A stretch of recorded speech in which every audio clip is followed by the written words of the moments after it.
Hello everyone and welcome to a book review. This one is for The Girl from Rawblood by Katarina Ward. I can take that out.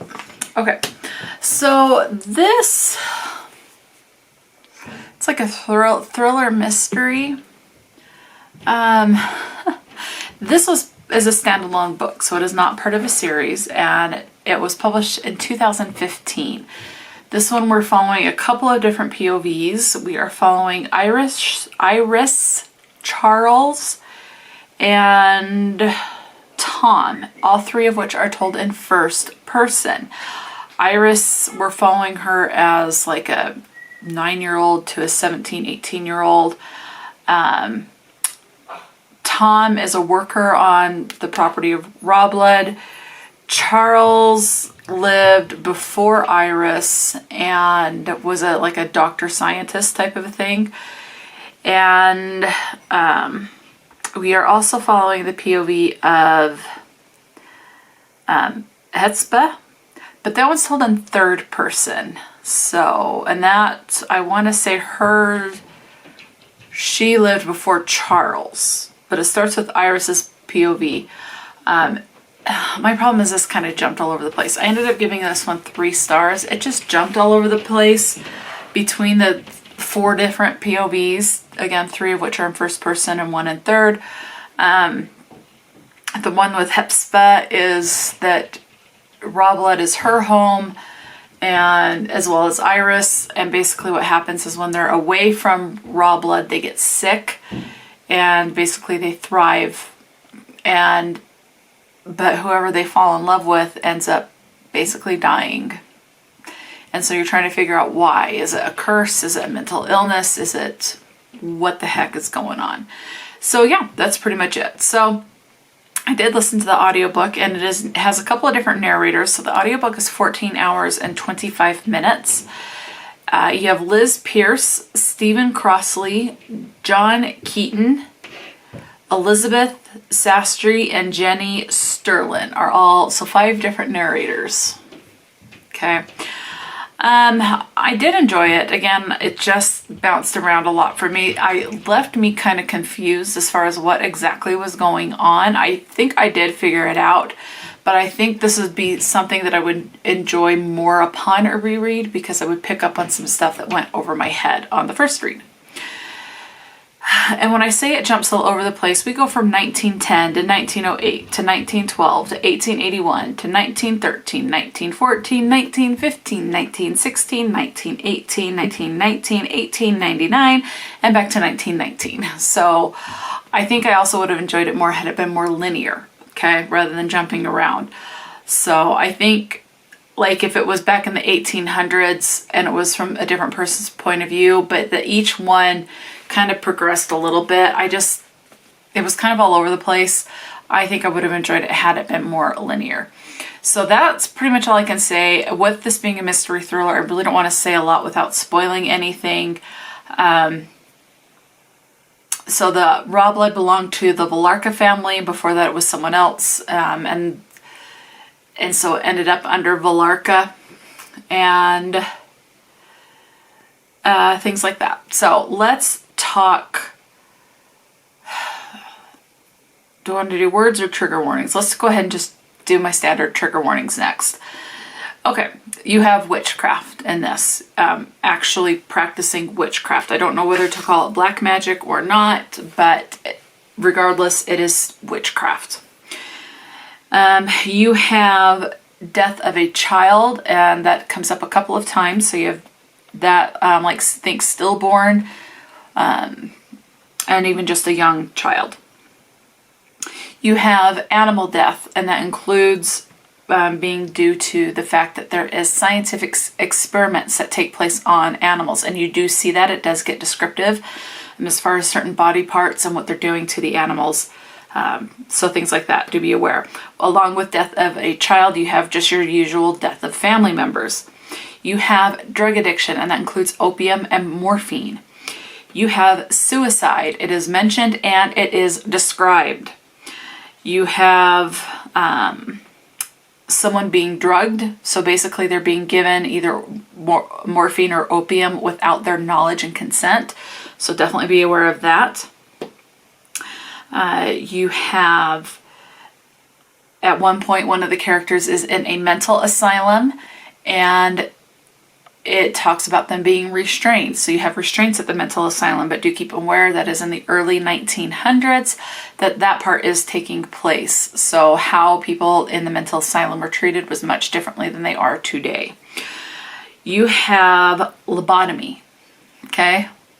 A couple of times lobotomy comes up, as well as a hysterectomy. And the hysterectomy is non-consensual, so this person did not sign up for it, just all of a sudden found out that they have a part missing. So, yeah, you have physical abuse and you have self-harm, and that is described. And yeah, so there are quite a few trigger warnings going into this.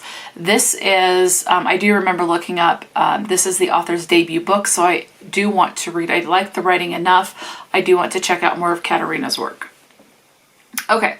Now, with all of the content warning being said, let's go into the words. Oh, and one that I forgot to mention, also another POV is you have from Meg, and she is also in third person. Okay, now let's get into the words.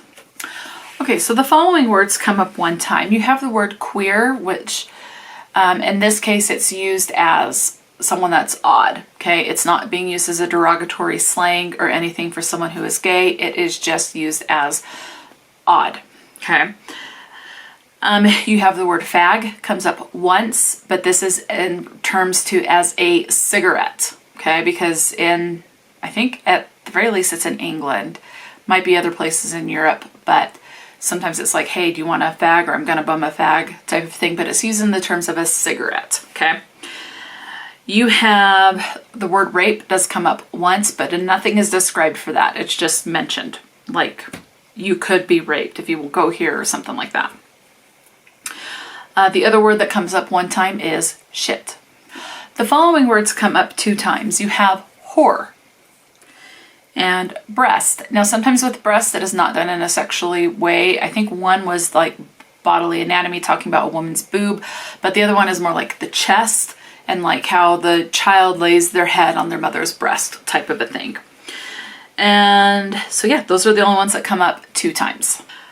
Now there are some scriptural references in here from the Bible. It actually does say the verse, and then it gives you where it's from, where that's like, can I find one?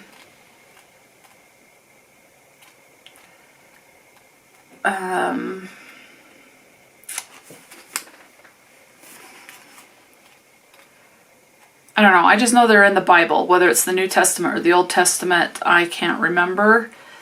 But there are biblical verses in here, and there's 4 of them.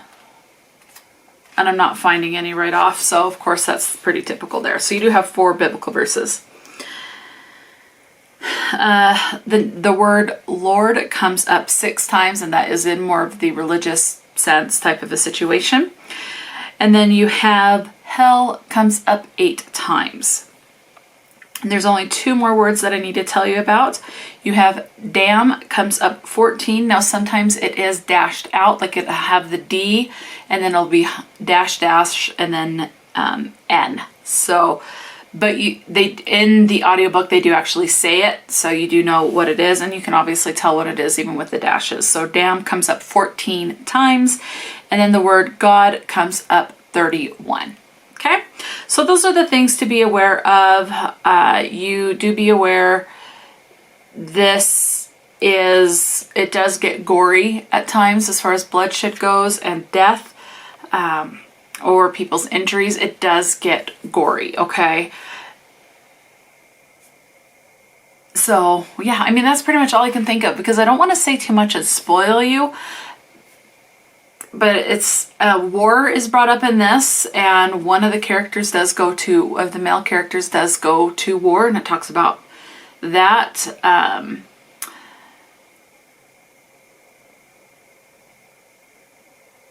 And then towards, I would say, the last third of the book is where at least I started to see, now someone might pick up on it sooner than me, but I started to see how certain lives would weave into and impact someone else's life. So that was interesting, and I did enjoy that. I just wish it was done more linear and that the years did not jump around. So that's like, it can jump around POVs, that's fine. And that's one thing that I did like, is that when it did switch points of view, it would say at the beginning, like this one says Iris, and then, can I find another one?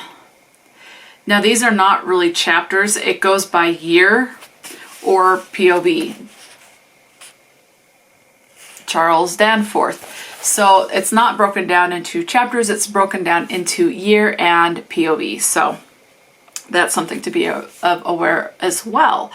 There is a lot of mention of seeing her, and it's only ever mentioned as her. So you don't know if this is a mental thing or an actual ghost, and you do figure it out towards the end as well. So yeah, I mean, I enjoyed it. 3 stars. I think I would have enjoyed it more had it been more linear. That's the big thing.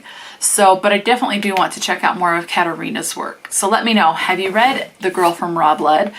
Are you interested in The Girl from Rawblood, or have you read anything by Katarina Ward? Let me know. I do know that Katarina has other novels out. So yeah, talk to me in the comment section below, and until next time, stay true to yourself and enjoy a good book, and I'll talk to you later.